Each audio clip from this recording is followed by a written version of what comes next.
Tito capítulo 3, vamos ler os versos 1 a 7. E à luz dessa passagem, pensar sobre o tema a graça salvadora, fundamentos teológicos para a ética pública. Diz assim então a palavra do Senhor. Lembra-lhes que se sujeitem aos que governam, às autoridades, sejam obedientes, estejam prontos para toda boa obra. Não difamem a ninguém, nem sejam altercadores, mas cordatos, dando provas de toda a cortesia para com todos os homens. Pois nós também, outrora, éramos nécios, desobedientes, desgarrados, escravos de toda sorte de paixões e prazeres, vivendo em malícia e inveja, odiosos e odiando-nos uns aos outros. Quando, porém, se manifestou a benignidade de Deus, nosso Salvador, e o seu amor para com todos, não por obras de justiça praticadas por nós, mas segundo a sua misericórdia, ele nos salvou mediante o lavar regenerador e renovador do Espírito Santo, que ele derramou sobre nós ricamente por meio de Jesus Cristo, nosso Salvador, a fim de que, justificados por graça, nos tornemos seus herdeiros, segundo a esperança da vida eterna. Que Deus nos abençoe. Todo o capítulo 3 de Tito, carta de Paulo a Tito, conhecido também como pastorais, 1ª, 2ª Timóteo e Tito, as pastorais, cartas que Paulo escreveu a 2 de seus discípulos e que tem um conteúdo pastoral, como eles deveriam cuidar da igreja de Deus. Pois bem, e Paulo vai tratar nesses versos aqui coisas bem importantes para o nosso tempo também. Paulo vai falar para Tito e ordenar a Tito, lembra-lhes. Paulo não vai falar nenhuma novidade. Paulo mesmo já estivera com aqueles cristãos. E agora quem está na missão de pastoreá-los, de constituir presbíteros naquela ilha, para que eles pudessem cuidar do rebanho de Deus, que era grande na ilha de Creta, era esse jovem pastor chamado Tito. E Paulo começa dizendo assim, lembra-lhes. Porque Paulo já havia instruído aqueles irmãos. Isso é curioso, eu chamo a atenção para isso. Nós vivemos uma época em que as pessoas têm sede de novidade, de originalidade. E Paulo não diz nada novo, ele apenas diz, olha, lembra eles do que eu já disse, do que eles já sabem. E esse era um erro muito comum em Israel. Amnésia espiritual, esquecer-se de coisas que eles sabiam, de coisas que eles já haviam aprendido. E Paulo então escreve sobre essa relação entre o cristão e o poder civil, entre o cristão e o seu próximo, deveres morais, deveres éticos, como eles deveriam se comportar. A vocação cristã não é para a anarquia. E Paulo diz, olha, sujeitem-se às autoridades constituídas. Lembra eles isso. Os cretenses eram conhecidos pela sublevação social. Qualquer problema era motivo de motim. E Paulo diz, olha, lembra-lhes do que eu já ensinei, que eles se sujeitem às autoridades constituídas. E aí no verso 2, Paulo começa a falar sobre o dever, não apenas para com o magistrado civil, mas para com o próximo, para com as pessoas. A vocação cristã não é para confusão, para altercação, para contenda, para intriga, para o espírito de beligerância, cáustico, não é essa a nossa vocação. Lembra eles, Tito. Lembra eles qual é a nossa vocação, qual deve ser a conduta ética, moral, nós que temos a responsabilidade de ser luz do mundo e sal da terra. Portanto, depois de falar desses deveres éticos e sociais, Paulo vai estabelecer os fundamentos. Por que o cristão deve fazer certas coisas? Por que é que nós devemos respeitar as autoridades constituídas, por exemplo? Por que é que você deve respeitar o seu próximo? Por que é que você deve tratar todos com dignidade e respeito? Paulo vai lançar, então, os fundamentos teológicos para a ética pública. Ele não apenas faz exigências, como ministro do Evangelho, ele não apenas apresenta os imperativos, coisas que nós devemos fazer, mas ele estabelece os motivos, os propósitos, melhor, as razões pelas quais nós devemos ser diferentes. Ele começa com lembra-lhes que se sujeitam aos que governam. E lá no verso 3 ele diz assim, pois nós também, pois nós também. E ele começa a fazer uma série de observações sobre quem éramos e o que Deus fez em nosso favor.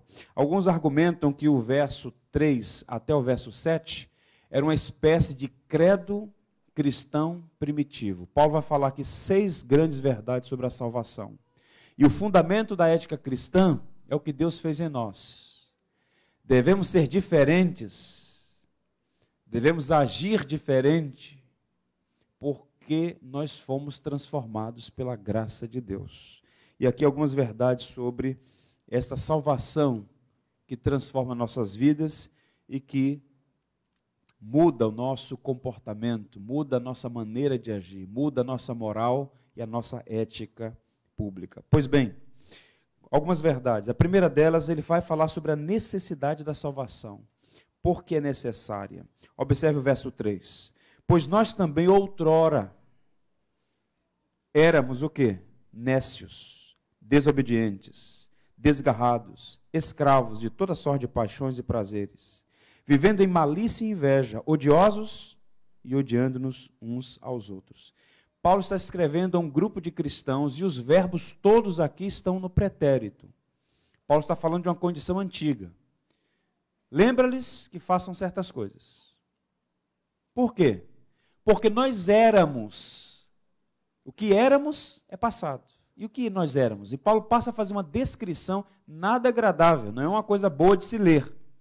Mas Paulo está fazendo uma radiografia do passado de todos aqueles que foram alcançados pela maravilhosa graça.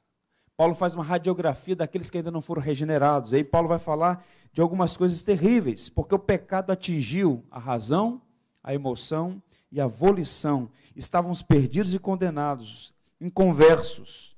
Mas a graça salvadora se manifestou sobre nós, razão pela qual nós não podemos viver mais como vivíamos. Paulo está estabelecendo, portanto, o que devemos ser e por que devemos ser assim. Por que devemos agir? Qual era a condição antes de sermos salvos por essa graça? O diagnóstico, repito, é sombrio. E Paulo vai usar 4 pares de palavras aqui para descrever a condição do homem não regenerado. E é por essas razões que as pessoas fazem o que fazem. Mas nós, que já fomos alcançados por essa graça, não podemos viver mais nesses padrões morais e éticos próprios do mundo e seus valores corrompidos. E quais são essas palavras? Observem. Nós éramos nécios e desobedientes. Esse é o primeiro par de palavras que ele usa. Nossa mente estava corrompida pelo pecado e o nosso coração era rebelde contra Deus. Paulo vai falar que o pecado afeta a mente e o coração. Nécios e desobedientes. A mente corrompida pelo pecado. Ou na linguagem que ele vai usar em outras cartas, havia um véu sobre a mente, uma insensatez, uma obstinação, uma ignorância, uma rebeldia, uma insensatez. Nós éramos nécios. Era comum pensar de certa maneira, mas essa é uma condição passada. O nosso coração, rebelde contra Deus, era inclinado para todo tipo de mal, é o que Paulo está dizendo. Transgressores, rendidos ao pecado, assim vivíamos. Mas agora, tanto a nossa mente quanto o nosso coração foram transformados por essa graça. Razão pela qual você não deve viver mais para si mesmo, razão pela qual você não deve viver mais de acordo com a sua própria vontade, mas de acordo com as Escrituras. O nosso entendimento e o nosso coração foram iluminados para viver uma vida diferente, imitando o caráter de Cristo, o modo dele pensar, razão pela qual Paulo cunhou a expressão mente de Cristo, e razão pela qual João diz, aquele que diz estar nele, deve andar como ele andou. A mente e o coração devem ser transformados. O segundo par de palavras que Paulo usa, nós estávamos desgarrados e escravizados. Nossa alma não se deleitava em Deus, e éramos escravos de toda sorte de paixões e prazeres. Observem que os 2 verbos que Paulo usa aqui estão na voz passiva. Paulo está dizendo que nós éramos vítimas de forças malignas que conspiravam para controlar a nossa vida no caminho oposto ao caminho de Deus. Insensatos, enganados, no entanto, mais do que isso, éramos desobedientes e também escravizados. Paulo possivelmente está fazendo aqui uma alusão ao maligno, ao adversário de nossas almas. É o diabo que, de várias maneiras, acaba agindo de uma maneira que o homem se extravia do caminho de Deus e permanece escravizado pelos seus próprios pecados. Agostinho disse que essa expressão é como se o homem estivesse, e está, aquele que ainda não foi alcançado pela graça libertadora do Evangelho, como um animal com uma coleira ao pescoço, extraviado do caminho e escravizado por uma força maior. Vivíamos assim, sem apetite por Deus e absolutamente famintos pelo pecado, desgarrados e escravizados.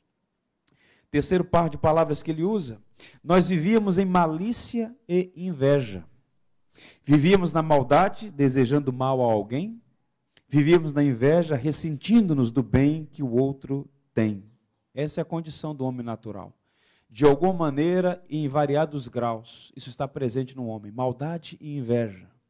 E Paulo escreve para aquele grupo de pessoas, assim nós vivíamos. Ou você nunca teve inveja de alguém? Ou você no íntimo nunca teve um desejo de que o outro sofresse algum tipo de mal, talvez por alguma coisa que ele lhe tenha feito? Assim é a nossa sociedade. Malícia e inveja. Duas atitudes insensatas que corrompem os relacionamentos. Todos os problemas que nós temos em sociedade se dá porque os homens são por natureza maus e há malícia e inveja constantemente maculando, afetando, conspirando nas relações. E ele vai falar algo ainda mais terrível. Nós éramos odiosos e vivíamos odiando uns aos outros. O ódio e a hostilidade eram recíprocos em nossos relacionamentos. Lembrando que, segundo Jesus, o homicida não é apenas aquele que tira a vida física de uma pessoa. Jesus problematiza os mandamentos do Decálogo, dizendo que o homicida não é aquele apenas que tira a vida de uma pessoa, mas aquele que se ira pecaminosamente contra a outra. Se você odiou alguém no seu coração, diante de Deus, você já é assassino. E Paulo escreve nessa passagem, éramos assim, odiosos e odiando-nos uns aos outros, ou seja, havia uma hostilidade. E observe que até aqui Paulo está tratando de relacionamentos. E aí Paulo vai dizer, éramos assim, mas isso não pode ser mais assim, porque nós fomos salvos pela maravilhosa graça de Deus. Assim éramos, mas agora somos diferentes. Há várias narrativas na Bíblia, em particular nos Evangelhos e no livro de Atos, que revelam pessoas que viviam assim, como os cretenses, como nós no passado, e que uma vez alcançados por essa graça, tiveram a vida completamente transformada, a moral, os valores, os costumes, a ética. Eu vou citar um exemplo para vocês. O homem que era diretor da Receita Federal na cidade de Jericó, seu nome era Zaqueu, ele era um arquitelone, ele era o chefe dos publicanos. E ele era odiado porque para os judeus ele era um traidor. Ele estava a serviço de um império, do império dominante, que era os romanos. E a fama dos publicanos era notória porque eles não cobravam apenas aquele percentual imposto pelo Estado. Eles eram corruptos. O Estado romano exigia um valor, eles cobravam outro valor, razão pela qual, via de regra, os publicanos e, sobretudo, o chefe dos publicanos eram ricos. Mais uma vez, Jesus entrou na cidade de Jericó, e a narrativa vai dizer que um homem subiu numa árvore, num sicômoro.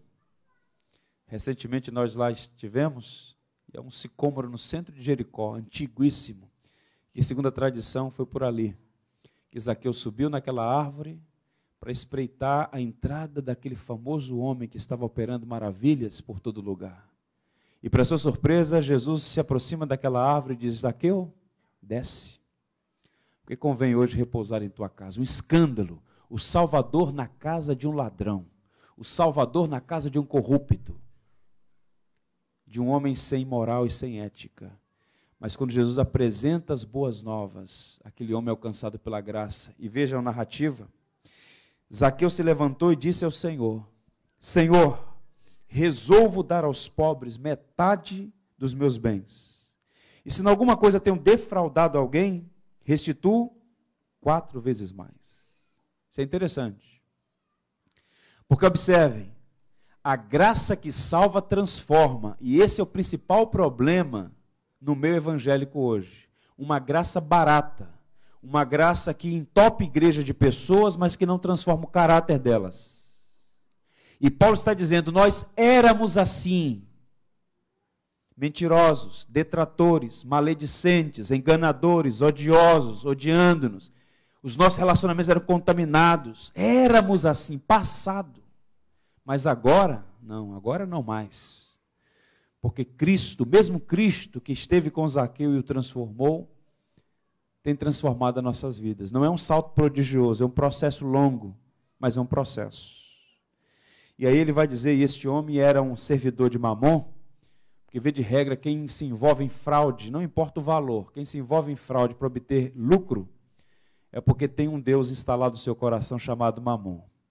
E aquele homem, Zaqueu, ele não media esforços para obter lucro, porque o seu Deus era o dinheiro. Mas quando ele tem um encontro com Cristo, e ele é alcançado pelo Evangelho da Graça, deliberadamente ele diz, Senhor, resolvo dar metade do que eu tenho. E se eu defraudei alguém, se eu usei de má fé com alguém, eu vou restituir 4 vezes mais. A lei previa 2 vezes mais. E ele diz, eu vou dar 4 vezes mais. O que está acontecendo aqui na narrativa segundo Lucas? Aquele homem foi transformado. Ele que era apegado ao dinheiro, agora se mostra completamente livre desse poder maligno, diz, olha, eu quero ser diferente. E qual foi a palavra de Jesus? Então Jesus disse, hoje houve salvação nesta casa, porque também este filho é filho de Abraão. Por que Jesus fez essa declaração? Porque ele viu os frutos. A salvação é necessária, irmãos, porque só o Evangelho pode romper os grilhões do pecado na nossa vida. A nossa sociedade está adoecida porque banaliza o pecado. E o pecado, exceto o poder de Deus, é a maior força e operação no planeta. O pecado. Zaqueu era um escravo do pecado. Os cretenses eram escravos do pecado. Nós éramos escravos do pecado. Mas o Evangelho, a graça salvadora, transformou a nossa vida. E esta é a base para vivermos uma vida diferente. Pelo que Ele fez, pelo que Ele está fazendo, nosso comportamento, nossa conduta, nosso proceder deve ser diferente. Nas relações entre marido e mulher, pais e filhos, patrão e empregado, entre os membros da comunidade, entre você e seus vizinhos, os nossos relacionamentos devem ser afetados por este Evangelho da graça. Segunda grande verdade sobre a salvação, a origem dela. De onde ela provém? Quando, porém, se manifestou a benignidade de Deus, nosso Salvador, e seu amor para com todos.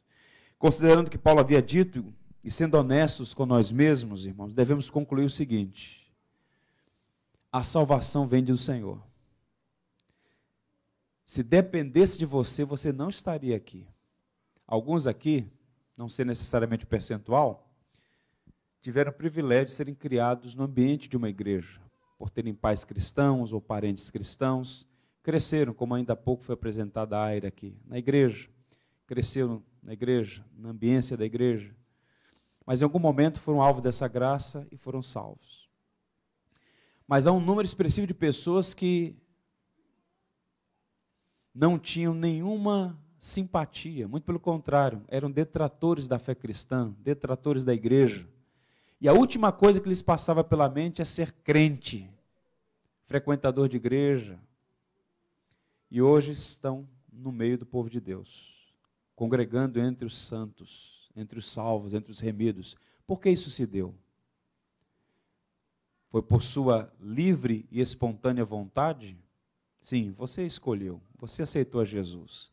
Mas para que isso acontecesse, Deus tomou a iniciativa de manifestar graça sobre a sua casa. Todos os salvos são salvos pela maravilhosa e soberana graça de Deus. Vejam a linguagem de Paulo. Quando, porém, se manifestou a benignidade de Deus, nosso Salvador, e seu amor para com todos. A possibilidade de salvar a si mesmo é uma heresia pelagiana. Pelágio foi um monge que viveu entre o quarto e o quinto século, e ele pensava o que muitas pessoas pensam hoje, equivocadamente, que o homem nasce bom, mas o que o corrompe é o meio. Então não existe culpa herdada ou corrupção inata. O homem é mau porque ele acaba aprendendo coisas más. Nenhuma criança é má, dizia Pelágio. O homem precisa da graça de Deus, mas o homem pode também fazer muitas coisas por seus próprios esforços. Essa mentalidade está dominando muitos círculos evangélicos hoje em dia. Mas o que Paulo está dizendo aqui é que a salvação é iniciativa divina.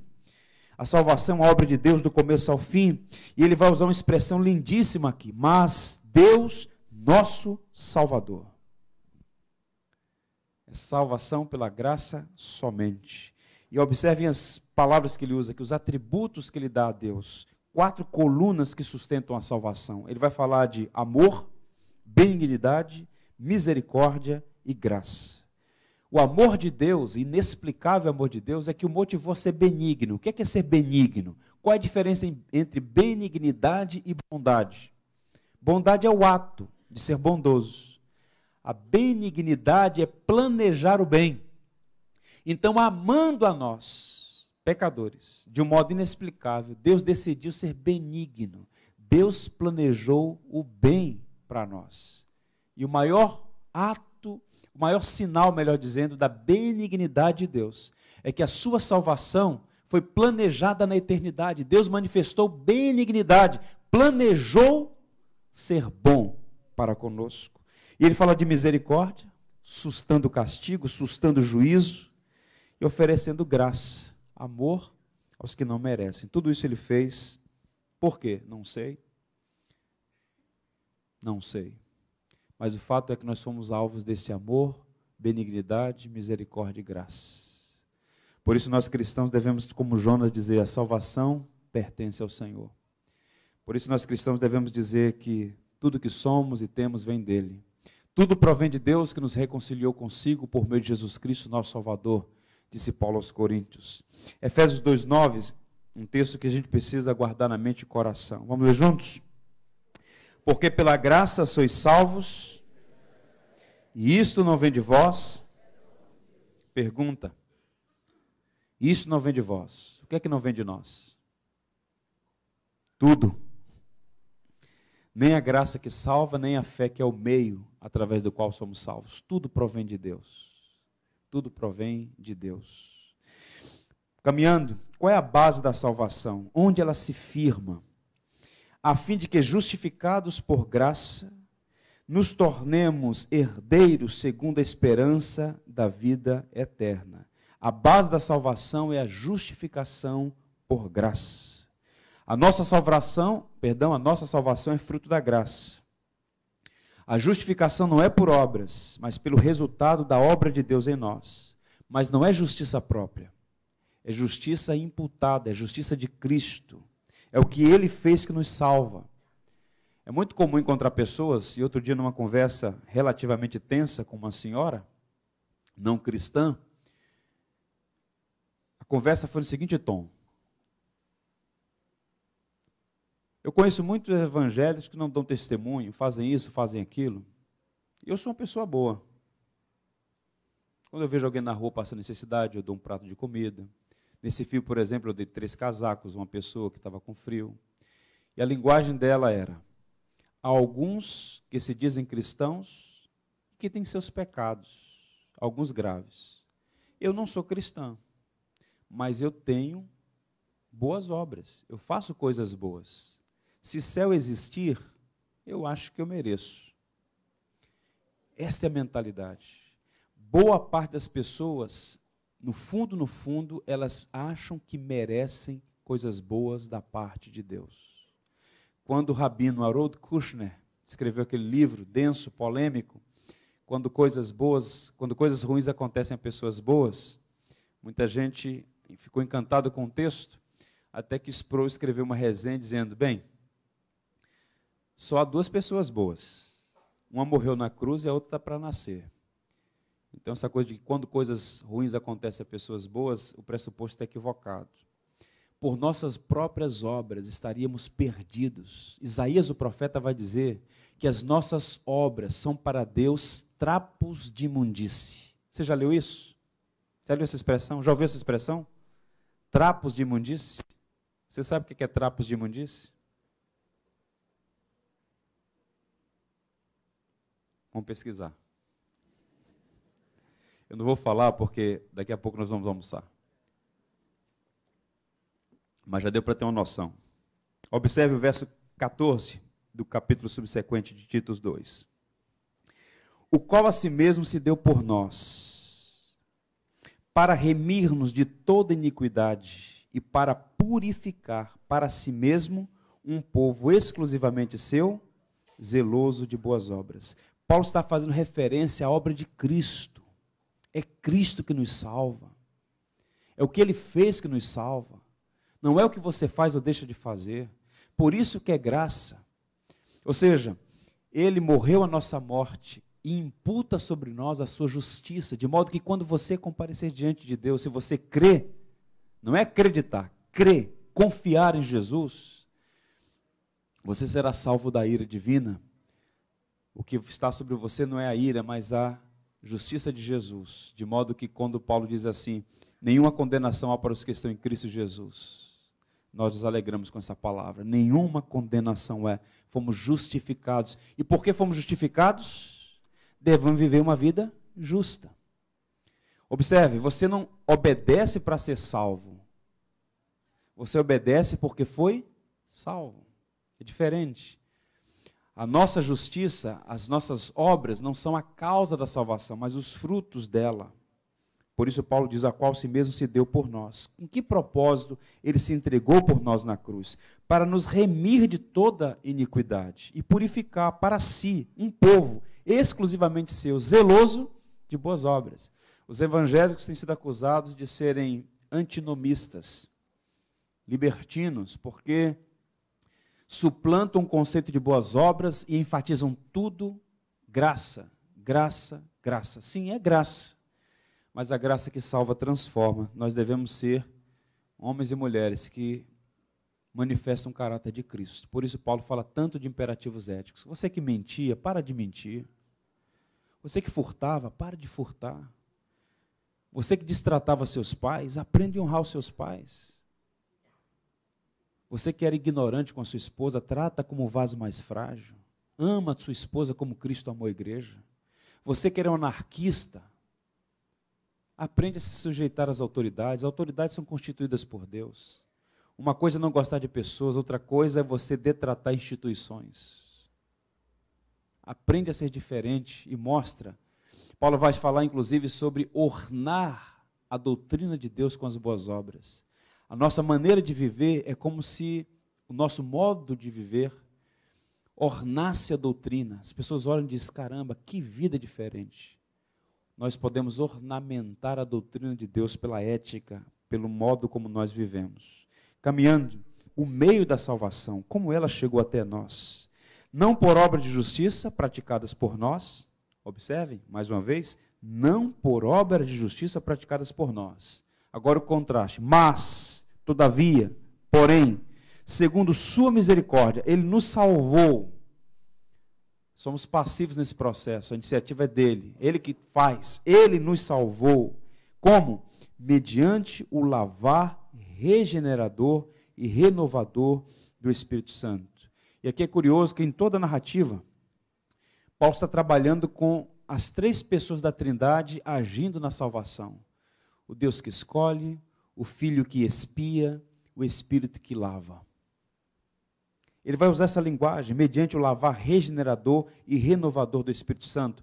Paulo era um homem etnicamente judeu, mas que tinha cidadania romana. Paulo era um homem que transitava bem, tanto na cultura hebraica quanto na cultura helênica. E Paulo usou essa expressão aqui adequadamente, porque os filósofos, estoicos em particular, usavam essa expressão regenerador e renovador para uma ideia mística de renovação do mundo natural de tempos em tempos. Os judeus helenizados, aqueles que foram levados para a cultura grega, que inclusive liam o Antigo Testamento na versão grega, eles usaram essa mesma expressão para falar de uma época de renovação do mundo que o Messias iria operar, esta renovação do mundo. E Paulo usa essa mesma expressão para dizer o seguinte: nós fomos lavados e regenerados pelo Espírito Santo. É uma referência a essa regeneração, que acontece simultaneamente à justificação. Seu coração foi transformado. Você ainda não é o que deve ser, mas você não é mais o que um dia foi. Houve uma mudança na mente, no coração, nas afeições, na volição. A nossa vida é diferente hoje. Eu gosto muito daquela expressão da narrativa de um dos milagres de Jesus, quando um cego de nascença, mais de 40 anos cego, toda a comunidade conhecia aquele homem. Ele era cego, ele nasceu cego. Vivia de mendicância. E um determinado dia ele está sentado e ele ouve aquele barulho, a efervescência da multidão, falando do filho de Davi. E ele começa a clamar, clamar, clamar. E Jesus vai ao encontro dele e diz: o que quer que eu te faça? Ah, Senhor, eu quero ver. E o Senhor então o cura. Ele começa a enxergar e a comunidade inteira fica escandalizada, porque como isso é possível? Nós vimos esse homem aqui a vida inteira cego, tateando nas trevas, mas agora está enxergando. E aí os religiosos mandam emissários, pegam aquele homem, levam à presença deles: vem cá, você vai ter que contar como é que foi que isso aconteceu. Abre o jogo, como é que isso aconteceu? Ele cunha uma expressão que se aplica à regeneração. Eu não sei, mas uma coisa eu estou certo: eu era cego, mas agora vejo. Quando alguém perguntar a você: como é que foi essa operação no seu coração? Sinceramente, eu não sei. Mas eu estava morto e recebi nova vida. Eu era cego, mas hoje eu enxergo. Eu odiava Cristo, eu não tinha amor pelo Senhor, mas agora meu desejo maior é conhecê-lo e amá-lo hoje e por toda a eternidade. É o poder da graça. Não há mérito em nós. E é esta transformação que acontece internamente que vai produzir frutos. Não é moralidade por si mesma, não é moralismo, não é códigozinho: faça isso, não faça aquilo, faça isso, não faça aquilo. Agostinho, em um dos seus tratados de ética, ele cunhou uma frase polêmica que alguns deturpam. Agostinho disse assim: resumo da ópera. Você quer saber o que você pode ou não pode fazer? Resumo da ópera: ame a Deus e faça o que você quiser. Ame a Deus e faça o que você quiser. Quem ama ao Senhor obedece aos mandamentos. Não foi o que nós cantamos? Não foi o que Jesus disse? Aquele que me ama e guarda os meus mandamentos, este é o que me ama. Razão pela qual, quando a igreja vive sufocada de religiosidade, sufocada de tradições humanas, ela cai na ciranda do farisaísmo. Ela tem aparência de santidade, mas no fundo, como disse Jesus, é um sepulcro caiado. Por fora é bonito, mas por dentro é podridão. Razão pela qual ame ao Senhor. E aí sim, tudo que você fizer, o fará para a glória do seu Redentor. Se eu pudesse fazer uma síntese, uma paráfrase desse verso, eu diria o seguinte: Deus nos salvou por meio de um renascimento e uma renovação que foram exteriorizadas simbolicamente em nosso batismo, mas realizada interiormente pelo Espírito Santo. O batismo é apenas um ato simbólico de uma operação interna. Por isso a ideia de sacramentum, uma graça, um sinal visível de uma graça invisível. Caminhando. O propósito da salvação, para onde ela vai? Para onde ela nos conduz? E o verso 7 diz assim: a fim de que, justificados por graça, nos tornemos o quê? Seus herdeiros, segundo a esperança da vida eterna. Não fomos salvos para continuar vivendo na injustiça, fomos salvos para viver em novidade de vida, diz Paulo aos Romanos no capítulo 6. Novidade de vida. O Evangelho não é uma tese, o Evangelho não é uma teoria, o Evangelho não é uma filosofia, o Evangelho não é uma ideologia, o Evangelho é o poder de Deus, transformando a mente e o coração dos homens. John Wesley disse que o livro que mais impactou a sua vida, depois da Bíblia, obviamente, foi a obra de um homem chamado Henry Scougal. E o título do livro já é uma mensagem: A vida de Deus na alma do homem. É Deus vivendo em nós. Como disse Paulo, não mais vivo eu, mas Cristo vive em mim. Portanto, a partir disso, dessa perspectiva, qual é o propósito pelo qual nós vivemos? Qual é o propósito dessa graça? Paulo vai dizer aí. Nos tornemos herdeiros segundo a esperança da vida eterna. Estávamos debaixo da ira, mas agora somos filhos amados, peregrinos, caminhando para a pátria celestial. Herdeiros de Deus, co-herdeiros com Cristo. Já temos o penhor da nossa herança. E qual é o penhor da nossa herança? O Espírito Santo. Paulo diz que nós fomos selados pelo Espírito Santo, o qual é o penhor da nossa salvação. O Espírito Santo é a garantia, a habitação do Espírito em nós é a garantia de que aquele que começou a boa obra de completá-la. Às vezes nós ficamos desanimados com nós mesmos, não é verdade? A gente fala assim, caramba, que crente ruim eu sou, caramba. Por vezes nós tropeçamos e até duvidamos da nossa salvação. Fala, Senhor, faz 20 anos que eu te sirvo e parece que há 20 anos eu cometo os mesmos erros. Às vezes nós somos sufocados pelos nossos próprios pecados, mas deixa eu te trazer uma palavra de esperança. Apesar de nós, Ele vai completar a boa obra em nós. Ele vai nos levar, como disse Judas, no penúltimo livro da Bíblia, Ele vai nos preservar imaculados até o grande dia do seu reino. 1 Coríntios 15, 19. Se a nossa esperança em Cristo se limita apenas a esta vida, somos o que, gente? Os mais infelizes de todos os homens. Quanta gente correndo atrás do vento. Corre aqui, corre acolá. Corre aqui, corre acolá. É bom viver. É bom celebrar a vida. É bom aproveitar as oportunidades. Mas deixa eu te dizer uma coisa. Você foi criado para a eternidade. Ou como diz o livro de Eclesiastes, Deus colocou a eternidade no coração dos homens. Ou na linguagem de C.S. Lewis, nós temos saudade de um país que a gente não conhece. É por isso que nada nos satisfaz. Há sempre alguma coisa, um anseio na nossa alma. E esse anseio é um dia conhecer aquele que nos conhece plenamente. Hoje nós o conhecemos parcialmente, como por espelho, obscuramente. Mas um dia nós o conheceremos, como também somos conhecidos. Razão pela qual Paulo escreve aos Filipenses, nessa carta chamada carta lírica, a carta mais alegre da Bíblia. Pois a nossa pátria está nos céus, de onde também aguardamos o Salvador, o Senhor Jesus Cristo. E o que Ele fará? O qual transformará o nosso corpo de humilhação para ser igual ao corpo de sua glória, segundo a eficácia que Ele tem de até subordinar a si todas as coisas. Eu gosto muito desse texto, porque Paulo fala da esperança por vir. E Paulo não era um alienado, como dizem os materialistas e suas ideologias equivocadas. Paulo era um homem consciencioso, ele sabia, ele dava valor à matéria, ele dava valor à vida. Paulo celebrava a vida. Mas ele sabia do caráter transitório desse lado da existência. A nossa pátria, a nossa morada está nos céus, de onde aguardamos o Salvador, e Ele voltará, é o que Ele está dizendo. E o que é que Ele vai fazer? Vai transformar nosso corpo de humilhação. E por que Ele está falando corpo de humilhação? Paulo estava preso, Paulo tinha doenças, Paulo tinha problemas. Nosso corpo, por conta da queda, é um corpo de humilhação.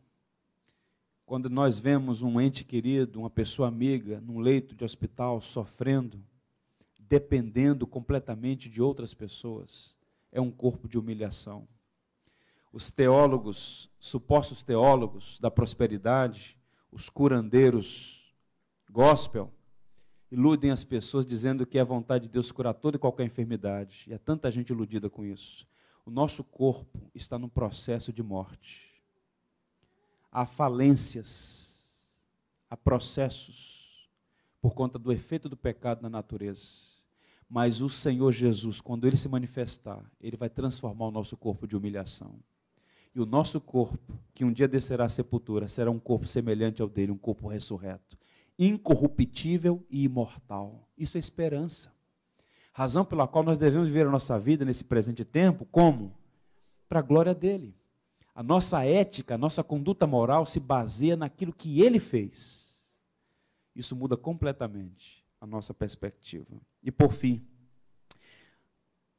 o sexto ponto e o final, a evidência da salvação, os frutos que ela produz. O verso 8 vai dizer assim: Fiel é esta palavra, e quero que no tocante a essas coisas façais afirmação confiadamente, para que os que têm crido em Deus sejam solícitos no quê?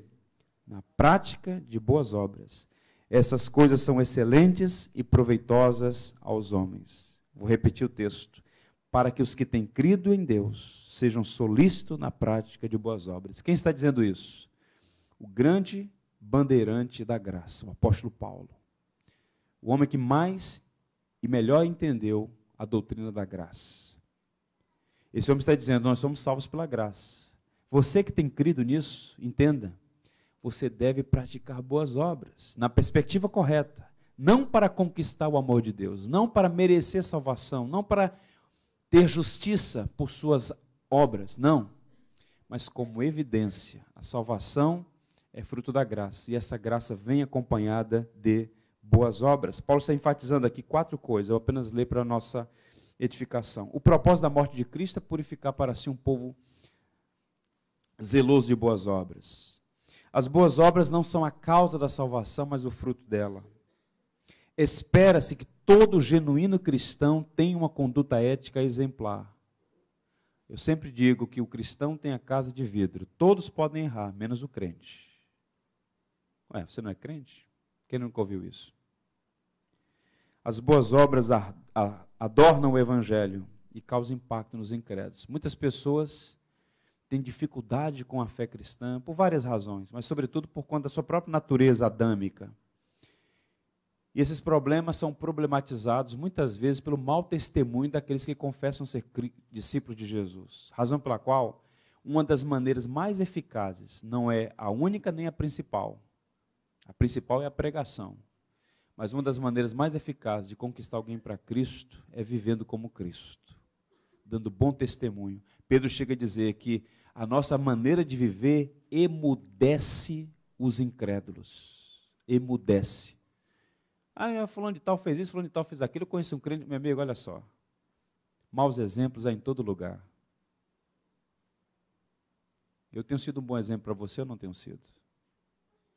Paulo disse assim, sede meus imitadores, como eu sou de Cristo. Só Paulo pode dizer isso? Pela graça de Deus, você não pode dizer isso para o seu vizinho? Seja meu imitador como eu tenho sido de Cristo.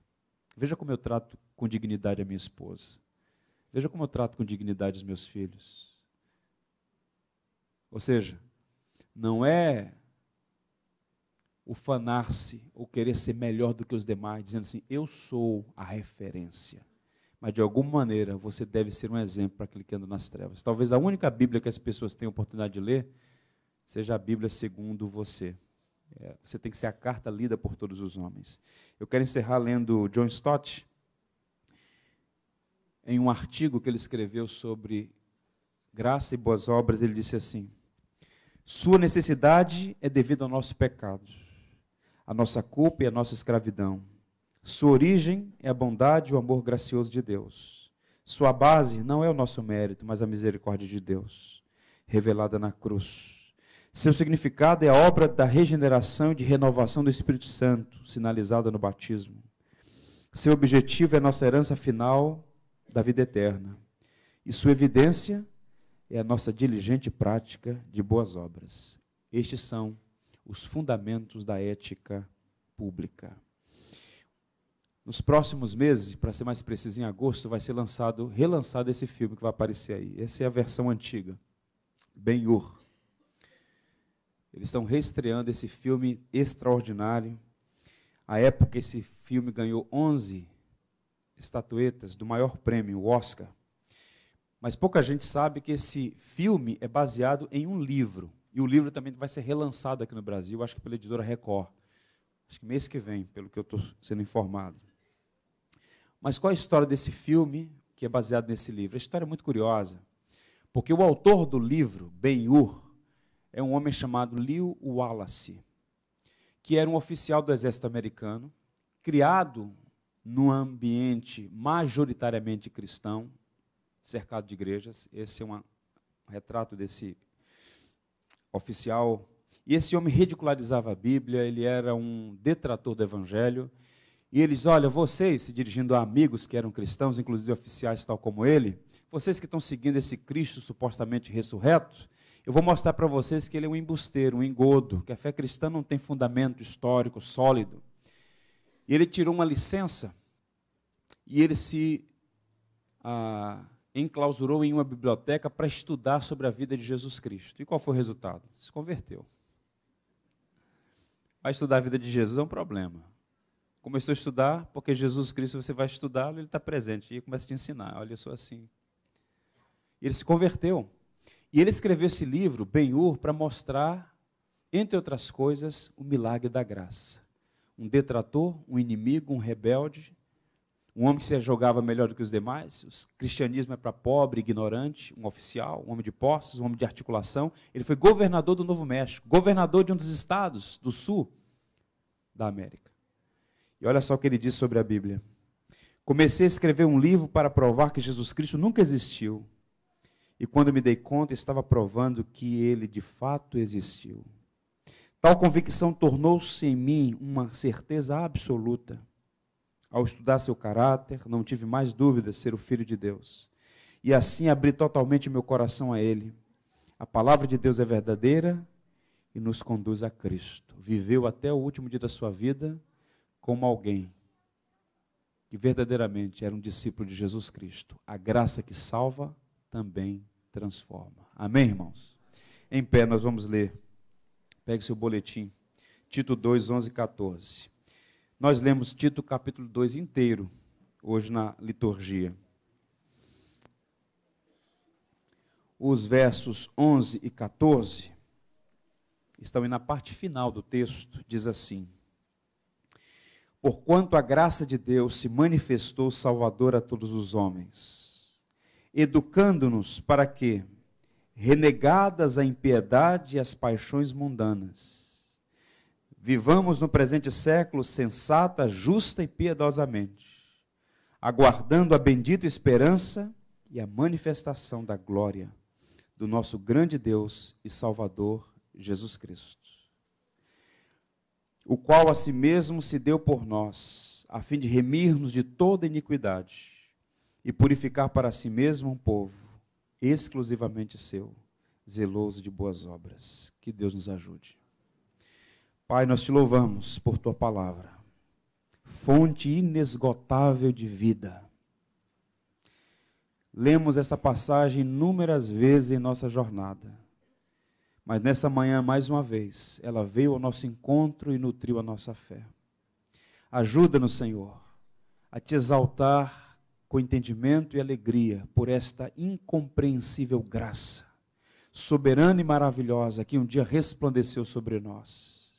Nós éramos como aqueles cretenses, nécios, tolos, odiosos, odiando-nos, rebeldes, refratários, indignos, caluniadores. Mas um dia, Senhor, esta graça maravilhosa resplandeceu sobre nós e hoje não somos mais aquele que um dia nós fomos. A nossa oração é que o Senhor continue essa obra em nosso coração. Há ainda muitas áreas em nossa vida que precisam de luz. E como Davi nós clamamos: Senhor, derrama a tua luz nas nossas trevas. Faz chover, Senhor, nas áreas mais áridas do nosso coração, a fim de que Cristo viva em nós, não apenas em partes da nossa vida, mas na nossa vida por um todo, para que todos aqueles que com a gente convive possam ver sinais da tua graça, deste poder transformador que é o Evangelho. Senhor, não nos deixe nos perder em nossos próprios caminhos, mas que a nossa vida seja como a vereda do justo, que vai brilhando mais e mais até ser dia perfeito. Que os nossos relacionamentos sejam saudáveis, onde quer que estejamos, possamos imitar o caráter de Cristo. Perdoa, Senhor, os nossos pecados, sustenta a nossa fé no Cristo crucificado e ressurreto. E que o nosso comportamento ético, a nossa responsabilidade moral diante dos homens, possa te glorificar, porque neste mundo em trevas nós fomos colocados como luzeiros, que apontam para aquele que é a luz do mundo. Oramos em nome dele, em nome de Jesus. Amém.